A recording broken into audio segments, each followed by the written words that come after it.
প্রচারের শেষ লগ্নে গঙ্গারামপুরে তৃণমূল কংগ্রেসের প্রার্থী গৌতম দাসকে নিয়ে পদযাত্রা। নির্বাচনী প্রচারের শেষ লগ্নে ভোটারদের মন জয় করতে মঙ্গলবার বেলা 11টা নাগাদ গঙ্গারামপুর শহরে 1, 2, 3 এবং 4 নম্বর ওয়ার্ডে হেঁটে ভোট প্রচার করলেন তৃণমূল নেতা প্রার্থী গৌতম দাস।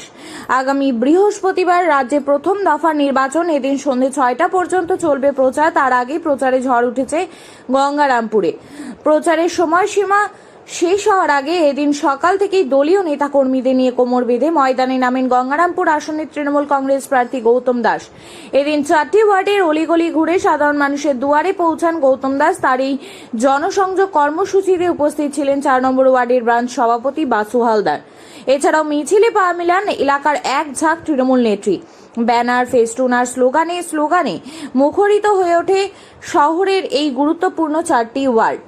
প্রচার চলাকালীন প্রার্থী গৌতম দাস সাধারণ মানুষের আশীর্বাদ প্রার্থনা করেন এবং উন্নয়নের ধারা অব্যাহত রাখতে পুনরায় জোড়া ফুল চিহ্নে ভোট দেওয়ার আহ্বান জানান।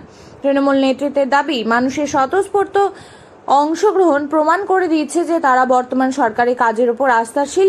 প্রচারের শেষ বেলায় এই 4টি ওয়ার্ডে তৃণমূলের এই পায়ে হেঁটে প্রচার রাজনৈতিক মহলে বেশ তাৎপর্যপূর্ণ বলে মনে করা হচ্ছে। দাদা, আজকে নির্বাচনের প্রচারের শেষ দিন, আপনি সকাল থেকে গঙ্গারামপুর পৌরসভায় প্রচার করছেন। আজকে কোথায় কোথায় প্রচার করলেন এবং কিভাবে জনসংযোগ করলেন? আজকে সকাল থেকেই প্রচার কর্মসূচি ছিল। আমরা শহরের যেরকম 1 নম্বর, 2 নম্বর, 3 নম্বর এবং 4 নম্বর এর আগেও আমরা ঢুকেছি, কিন্তু বেশ কিছু জায়গা বাকি ছিল যে মানুষগুলোর সঙ্গে দেখা হয়নি।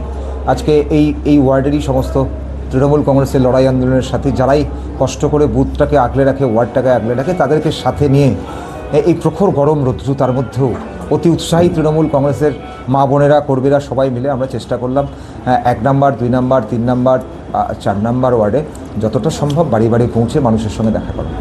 সর্বশেষ প্রশ্ন, এবার জয়ের ব্যাপারে কত % আশা করেন? দেখুন, গণতন্ত্রে জনতা জনার্দনই শেষ কথা বলে।